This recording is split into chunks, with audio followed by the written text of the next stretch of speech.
You're welcome to another episode of Tales with Rami. And if you don't know me already, my name is Rami, and I bring to you interesting stories in need of your opinion. So if this is what you love, kindly like, share, and hit the subscribe button.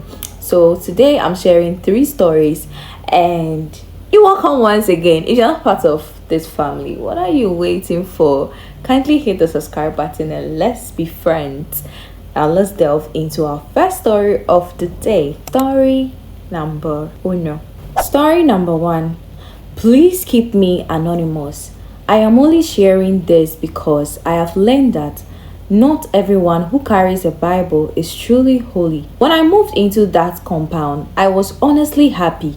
The place was peaceful, clean, and everyone seemed friendly. But there was one woman I would never forget. Madam Evelyn. From the very first week, she introduced herself as a proud member of the Women's Fellowship at church. She said it with so much pride that I thought she was the compound caretaker. She was the type of neighbor who always wore long dresses, tied her scarf tight, and carried her Bible even when she was just going to buy tomatoes. Every Sunday morning, she would knock on people's doors shouting, "Sister, time is going, you'll be late for church." Oh. If she saw you sitting outside in shorts, she would say, "My dear, you are beautiful, but you need to start dressing like a child of God." At first, I found her funny, but after a while, it became very annoying. She always had something to say about everyone. If a visitor came to see me twice in a week, she would say, my sister, you should be careful. Too many visitors bring too many temptations." If I played music while cleaning, she would shake her head and say worldly songs invite evil spirits. She judged everyone, but no one dared to confront her because in her words, "I'm just doing the Lord's work."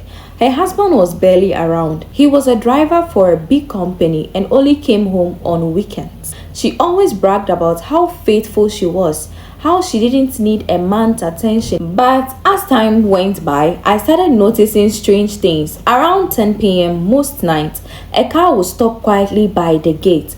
I would hear the sound of keys jiggling and her back door would creak open.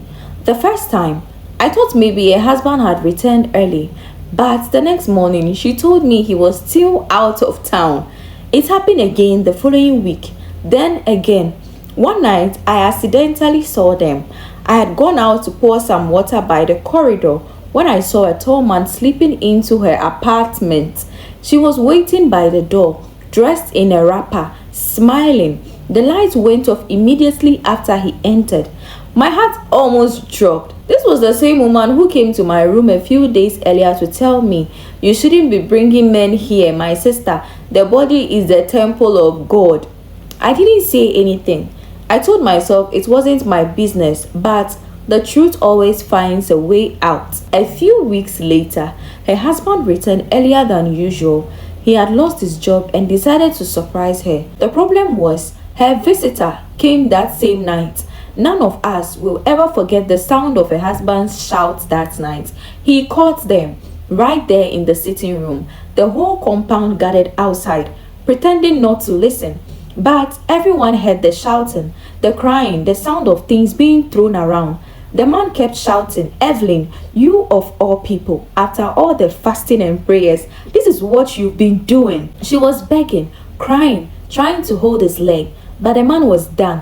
He packed his bag before morning and left. For the next few days, Evelyn stayed indoors. No church, no morning prayer, and no judgmental comments. I was surprised. When she finally stepped outside, her scarf was gone, her face pale, and her eyes were swollen. She couldn't even look at anyone in the eye. I didn't feel joy seeing her like that, just pity. Because in the end, she wasn't a monster. She was just another human pretending to be perfect. Hey!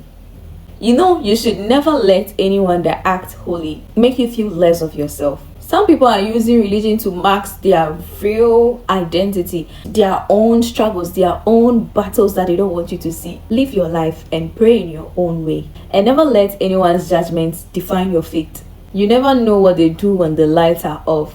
What do you think about this story? You can leave your opinions, write story number 1 and write your thoughts. Now we'll move on to story number 2. Story number 2. Please keep me anonymous. I have been married for 9 years.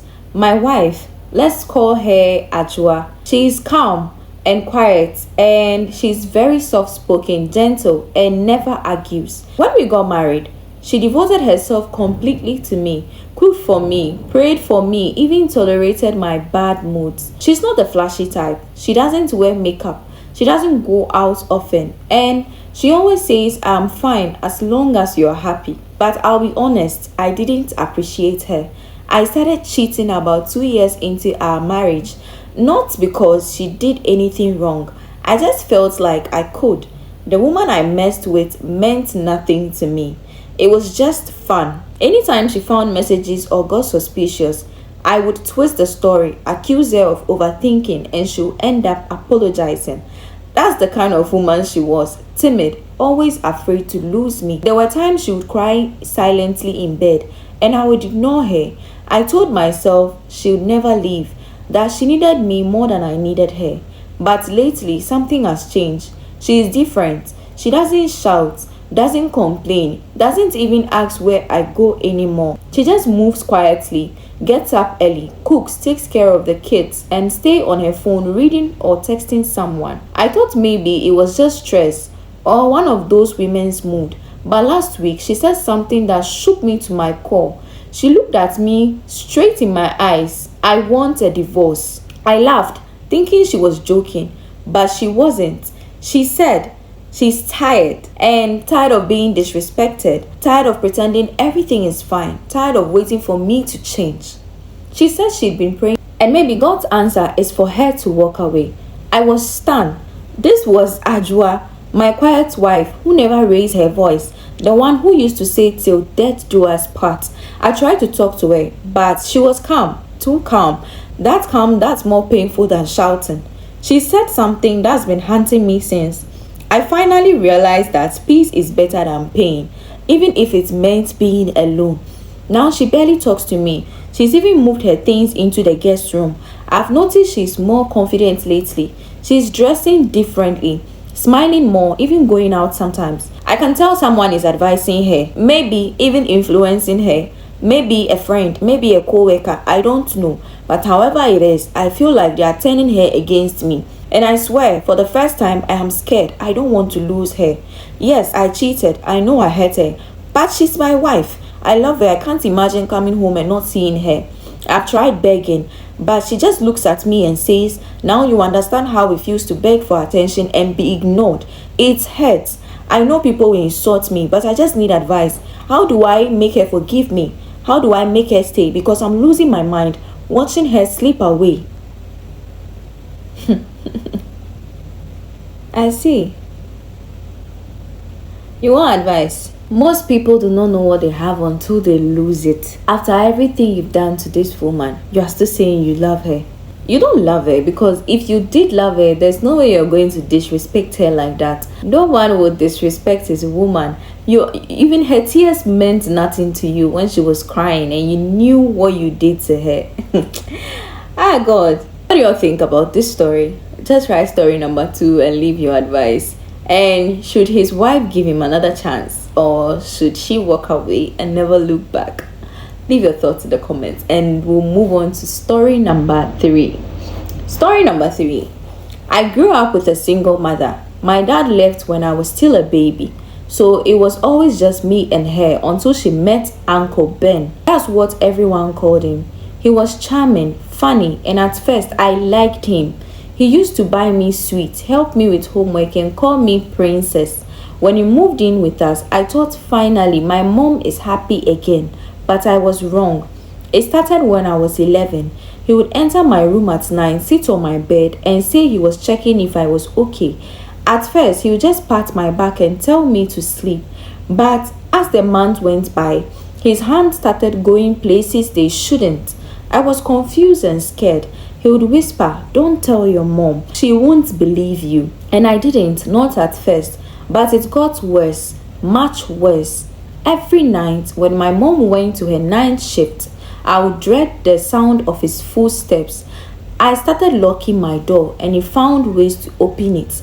I would cry silently because I didn't want the neighbors to hear. I thought maybe I did something wrong. Oh. When I finally gathered courage to tell my mother, she didn't let me finish and she slapped me. What the hell? She said, "Do you know what you are saying? That man has been taking care of us. You should be grateful, not spread lies." I'll never forget that day. I ran to my room and I cried until I couldn't breathe. From that day on, I stopped talking. I became quiet, withdrawn, just going through the motion. Uncle Ben continued his evil until I turned 16. Then he suddenly stopped. I think he could tell I hated him too much to stay quiet any longer, but the damage had already been done. Even now, I am 25 and I still can't trust men. I flinch when someone touches me unexpectedly. I can't even look at my mother the same way. She still lives with him, still calls him a good man. Sometimes she tries to call me and say, "Come home, let's pray about the past." What? But how do you even pray away something that broke me completely? Exactly. I've been to therapy, I've tried to forgive, but every night I close my eyes and see that same room, the same door opening, the same voice whispering, "Don't tell anyone." I have carried this pain alone for years. People see me smiling. They have no idea what I have done to survive. What do I do? Oh my God. You don't deserve what happened to you, and none of it was your fault. The person who was supposed to protect you failed you, and I don't want you to make that define you, like make you feel like that is who you are. Take your time to heal. Go see a therapist and do not rush forgiveness. Focus on finding peace, and please don't carry that shame. It hurts me to even imagine you going through this alone. You actually survived what was meant to destroy you, and that actually makes you extraordinary. And guys, if you have any advice for this and that, kindly write story number 3 and leave your advice. I am that. And guys, that's it for today. I'm done with today's stories, and if you enjoyed the stories so far, kindly like, share, comment, and hit the subscribe button, as I'll be bringing you more interesting stories. I'll see you in my next video. It's Rami. Bye.